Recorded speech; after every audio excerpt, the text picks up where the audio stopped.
What up, what up, what up? It's your boy, Surf Boy, and I'm coming to you guys today with another banger, man. Before this video start, make sure y'all hit that like button, make sure y'all hit that subscribe button, make sure y'all hit that notification bell, man. Join notification life. And in this video, I got a special video for you guys, man. We will be reacting to Geography Now Portugal. I want to give you guys a heads up, man. On this channel all year, we will be just doing reaction videos, man, on this channel. If y'all want to check out some more of my gaming videos, I know I was building that gaming crowd and that GTA crowd. Y'all gonna have to go check me out on my gaming channel, and it's called Pre-Money Gaming, man. On that channel, I'm gonna be doing Madden videos, Madden my career videos, and stuff like that on that channel, man. And that's it. You guys are gonna love it, man. If you want to go check me out on my gaming channel, go check me out. You feel? You dig what I'm saying?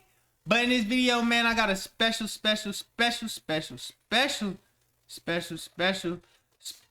video for you guys, man. You know, let's get straight to it. Be sure to like up and subscribe up, y'all. Some countries try to fight the ocean. Be sure to like, subscribe up. And y'all already know we finna get lit, man. Get straight to it. Some countries try to fight the ocean. Others are afraid of the ocean. Portugal practically wants to live in the ocean. If they had gills, they'd sell their land and build an Atlantis. Welcome to the powerful little sailor of Europe. It's time to learn geography now! So don't tell me Portugal is a city on the ocean. Bet I won't be visiting there. Hey everyone, I'm your host Barbs. This episode couldn't have come at a better time because I literally just got back from a trip to Portugal with my mom. I met tons of you guys, the Portuguese geography peeps, and little side note. Hey everybody, this is João. He is a native Portuguese person. He'll be coming in and out of this episode explaining things about Portugal. So say hi. Hi! Anyway, let's look at the globe now, shall we? Portugal is sometimes called the door to Europe. It's the start to the mainland. The Portuguese are ocean people. They need to be close to the sea. They get uncomfortable without it. With that in mind, their country is pretty ideal for them location-wise. Portugal, the rectangle-shaped country, is different. located at the very end of the Iberian Peninsula, surrounded by Spain on all three sides. Whoa, they are literally on the ocean. Literally. Wow.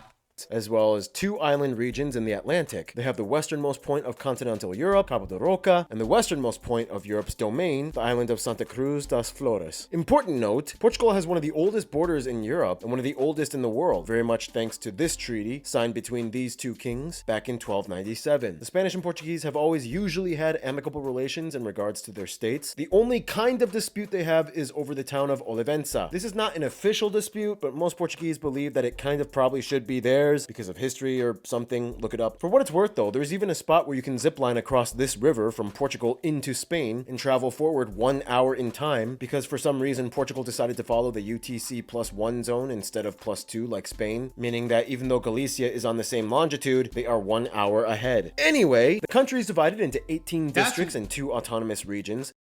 That's weird, yo. That's weird. So you telling me it's a zip line that could travel from Portugal all the way to the other side? That is weird. If that takes an hour, that will be scary going across the water on that zip line. No cap.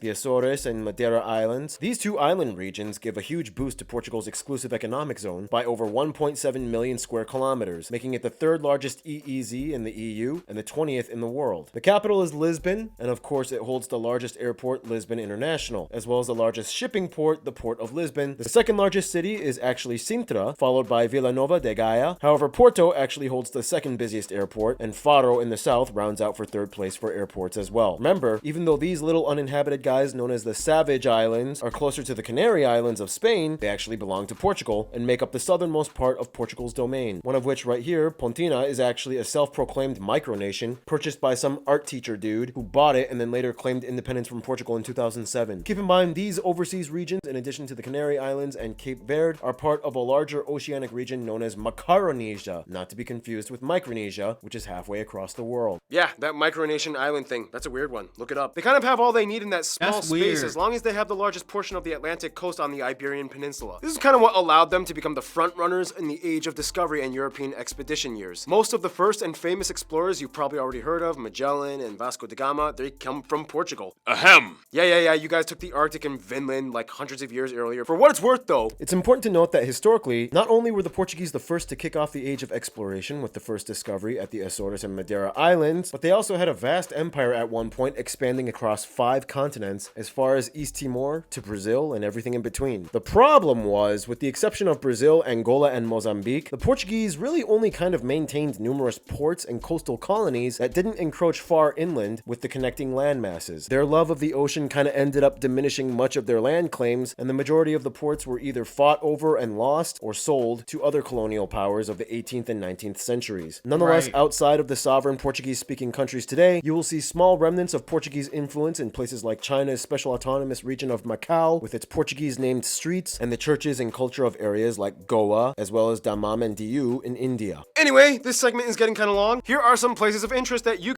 That's crazy. That's wild. guys, the Portuguese people, suggested we mention in this episode. They have 17 UNESCO heritage sites. Many of them are famous monasteries or churches or sanctuaries. Sintra has that cool national palace thing, and this grotto palace. Guimarães has that castle where Portugal kind of started. Ericeira is like the best surfing spot. Pretty much the entire city of Porto with its colorful neoclassical and Baroque charm. They also have the coolest bookstore ever and the most beautiful McDonald's. Those boulder homes in Monsanto. What? The castle of Óbidos. Look at this McDonald's. Coolest bookstore ever and the most beautiful Look at this McDonald's. This look like a monastery. McDonald's, those boulder homes in Monsanto, the castle of Óbidos. Évora has like the best historic sites and even a Portuguese Stonehenge. The Coa Valley rock art sites, the world's shortest international bridge with Spain, the cemetery of Anchors, the Monte Penedono Dolmen, pretty much everything on Madeira Island with its beaches and botanical gardens, the museums. This one is even dedicated to Ronaldo. Lisbon has so many sites like the Belém Tower, the Jerónimos Monastery, and every year there is a huge pilgrimage to the town of Fátima, one of the holiest sites in Portugal. Yeah, and that's the thing about Portugal. Like, once someone finds a cool hidden natural spot, it usually gets exposed and invaded fast. And speaking of nature, that brings us to...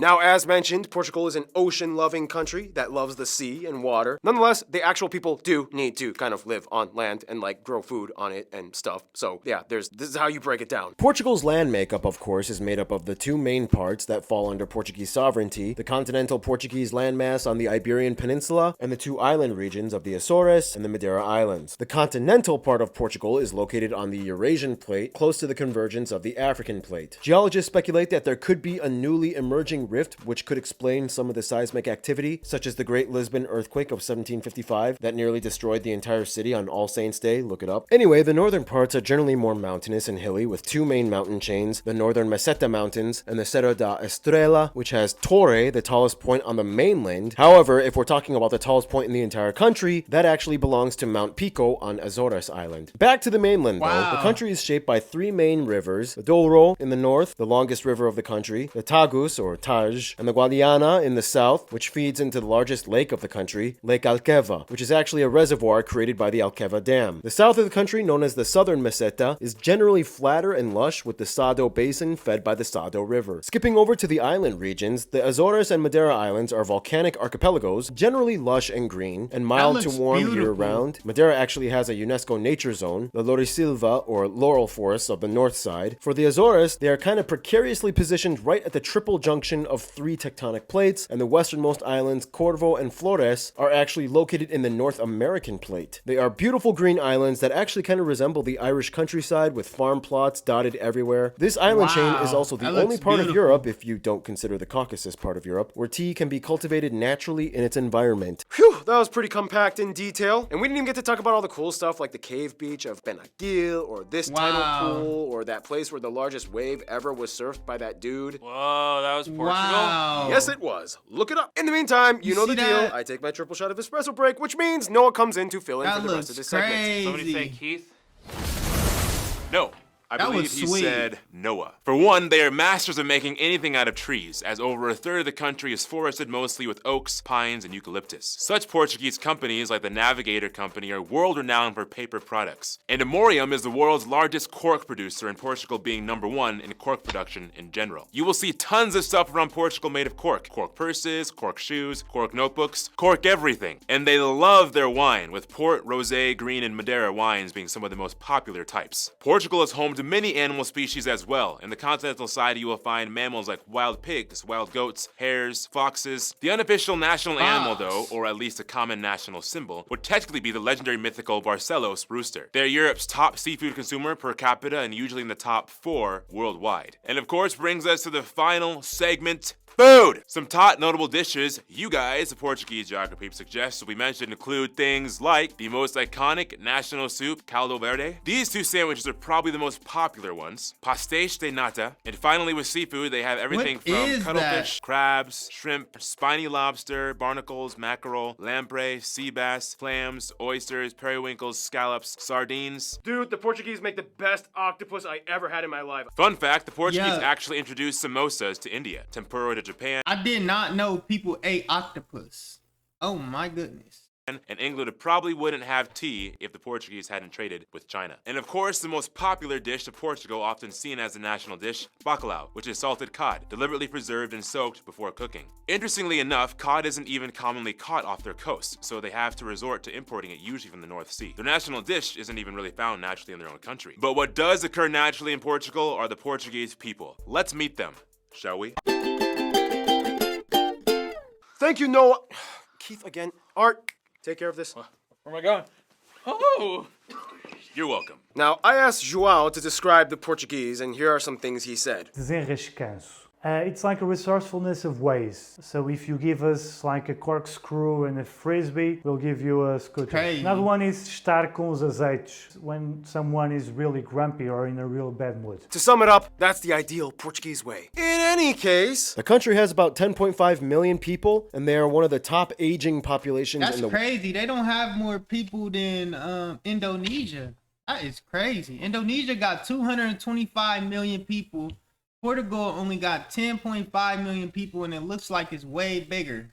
world and has the highest emigration rate in the EU. The exact numbers are not always wonder completely why. reliable, but many sources on average report that somewhere around 90 to 95% of the population identifies as Portuguese, but that term is very broad as there are many different types of Portuguese people that look totally different from the others. Some of them are blonde-haired and blue-eyed, and some are tan and olive and brunette. Either way, Portuguese. The remainder of the 5 to 10% of the population comes from all over the world, mostly Europe and former colonial states like Brazil, Angola, and Mozambique, and even a small Asian minority as well, mostly Macau Chinese, and India from Goa and Daman and Diu. They use the euro as their currency, they use the type C and F plug outlets, and they drive on the right side of the road. Now, of course, in Portugal, the official language is Portuguese, a Latin-based Romance language. It's actually related to the Galician language in North Spain, and usually the two can pretty much understand each other, and weirdly enough, Galicians and North Portuguese people have Celtic roots. We'll talk more about that in the Spain episode. But anyway, Portugal also technically has a second regionally official language, Mirandese, which is only spoken by about 15,000 people in 2 municipalities of the northeast region. But otherwise, okay, just being straight up, Portuguese is the most difficult Latin language for me personally. But after spending some time in Portugal, I figured out a shortcut if you want to learn how to speak Portuguese. Here's how you do it. Step 1, be Russian. Step 2, get drunk. Step 3, try to speak Spanish. Meu nome é Paulo, eu gosto de pastiche de Calm down, this was a joke. Geography Now does not endorse underage drinking or alcoholism. And also, do not confuse the Portuguese with the Spanish. They hate that. Actually, when I met João, I had this conversation with him. Hey, João? Yes? When I go to Portugal, would it be okay if I spoke some Spanish just in case if I had a complete communication problem? Yeah, no, don't. Just don't. Trust me, you're better off just using English. So anyway, the Portuguese, as mentioned, have a lot of ocean history and Catholic roots. About 81% of the country identifying to varying degrees of devotion as Roman Catholic. The Portuguese aren't too quick to note that they did. That's what I noticed. Like every country, like in that Europe area, is Catholic. To start the Atlantic slave trade, although keep in mind the East African slave trade was actually started centuries prior by Arabs in the Indian Ocean. Moving on! Portuguese culture comes in many fascinating, vibrant forms of tradition and custom, and with that, here's Random Hannah to explain. Portugal today is a very distinct nation, but if you dig close, you can see the layers of influence from groups like Phoenician, the Celtic, Germanic, Visigoth, Vikings, Sephardic, Jewish, and Moorish people. Yeah, even Vikings. And don't you forget it. Of course, as intrepid maritime folk, the Portuguese were the first to invent galleon ships that launched off the age of discovery for Europe, post-Viking era. With that, they also created the first forms of Western-style nautical cartography and navigation. It would later be taught and used across the continent. One guy even tried to pioneer one of the first airship designs. Although Portugal may not be well known for their painters or graphic arts, I mean, this dude went crazy and burned every single one of his paintings except one. They definitely have a tradition of three-dimensional expression that dates back centuries. Distinct Portugal styles include things like Manueline architecture. I'm not gonna lie, it was a lot of different ways he explaining it. I like how he be having like a lot of people like in his video explaining it. He don't make it boring. He keep it like going, keep the transitions, keep people engaged, you know? Architecture of the 16th century, and even today, people like Bordalo II continue the tradition of three-dimensional art. Fun fact, you can probably guess a home is Portuguese if the exterior walls have tiles on them, and often blue pattern tiles. They have their own unique Portuguese sport, where you have to knock off a pin with metal discs in varying weights and sizes. Nonetheless, no shocker, soccer or football is the most popular sport, with their oldest club dating back to 1893 in Porto. Their national team has consistently ranked high in FIFA standings. We all know Ronaldo is the most mainstream, noteworthy face of Portuguese football today. I mean, the guy has multiple statues of himself. The legendary Eusebio is considered one of the greatest football icons of all time and the symbol of the nation's sport. Festivals, of course, adorn the entire nation from north to south, many rooted in Catholic tradition. June is a huge month where the Festival of the Three Saints take place all over the country, honoring St. Anthony, John, and Peter, where there's a lot of wine and sardines with fireworks. There's also many unique regional festivals like the Festa de Coco, in which they do fun dragon slaying performances. There's the Lazarine Carnival, one of the only places where Celtic rituals can be seen. Anyways, the festivities are usually filled with music, which I guess means we're moving on to Keith's segment. Alright, starting as early as Gregorian chants in the medieval ages, evolving into the classical era, and eventually winning Eurovision, Portugal has had lots of musical accolades. And there's a certain word that kind of describes the overall feeling of Portugueseness when it comes to music. Saudade. Saudade. It translates to something like a sense of melancholy. So in Portugal, that's the what kind of music do they listen to? In Portugal, do they have hip-hop music? Do people listen to like Drake in Portugal?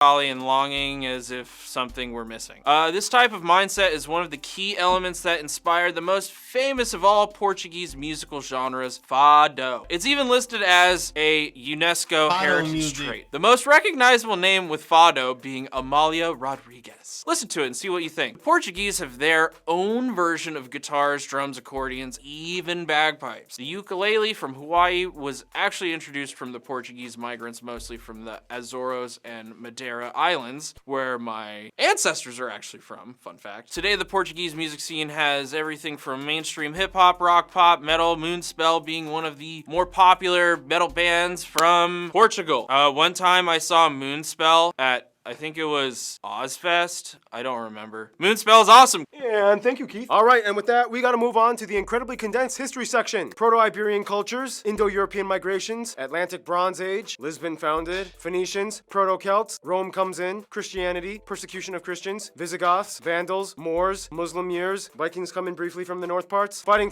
blah, blah, blah, they get their first king after independence from Leon, uninhabited Madeira and Azores Islands discovered, Age of Discovery kicks off, Atlantic slave trade, colonies established, Inquisitions, Great Earthquake of 1755, Napoleon years, First Constitution, last monarch deposed, Republic, World War I, joins Allied forces, World War II, gets messy, Salazar begins his reign, colony wars in Africa, colonies gain independence, but Timor is still on hold, new constitution, joins EU, World's Fair Expo, releases Macau, releases East Timor, hipster shops and trendy yet pretentious warehouse district cafes open up, and here we are today. We asked you guys for a list of some of the top notable people from Portugal or of Portuguese descent, and they include people like Prince Henry the Navigator, even though he never really did any exploring himself, Bartolomeu Dias, Vasco da Gama, Ferdinand Magellan, these athletes, these two popes, Nobel Prize winner in medicine Egas Moniz, the greatest writers Luis de Camões, Fernando Pessoa, and Jose Saramago, Daniela Rua, Carmen Miranda, Maria João Pires, Sara Sampaio, Paula Rego, and some American and Canadian celebrities that have Portuguese descent include Nelly Furtado, Shawn Mendes, one of my favorite animators, J.G. Quintel, even Tom Hanks, and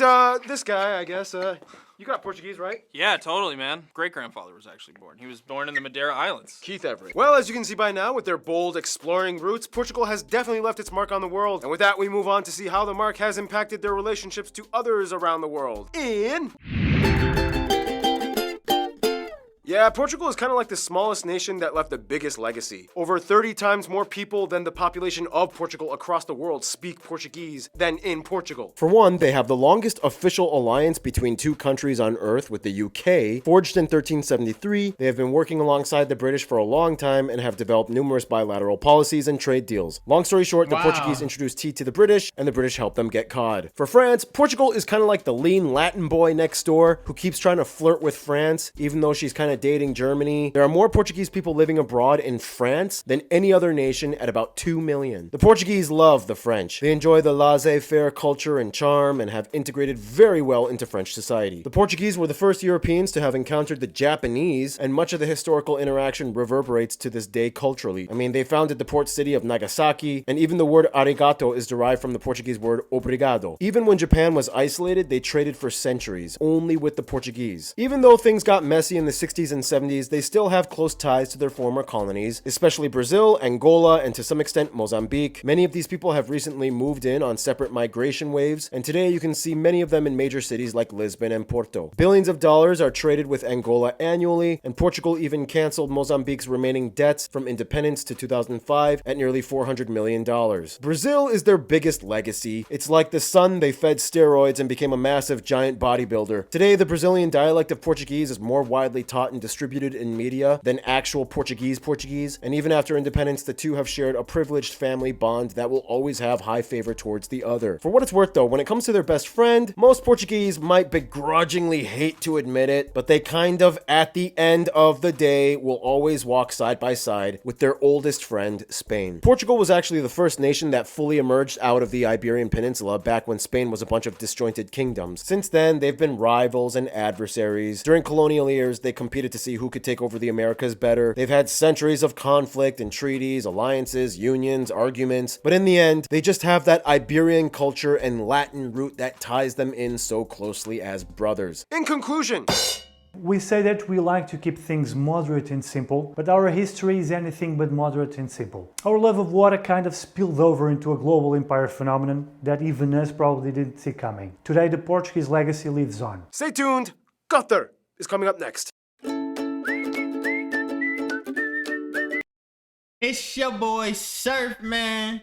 Be sure to hit that like button. Be sure to hit that subscribe button. And be sure to hit that notification bell, man. Join notification life. Tell me what country y'all want me to react to in the comment section. Tell me if y'all ever been to Portugal or not in the comment section. And tell me if y'all about to get lit all year in the comment section. We finna get lit, y'all. It's your boy Surf. Have a beautiful day. I'm having a beautiful day. Y'all already know, man. Let's get it.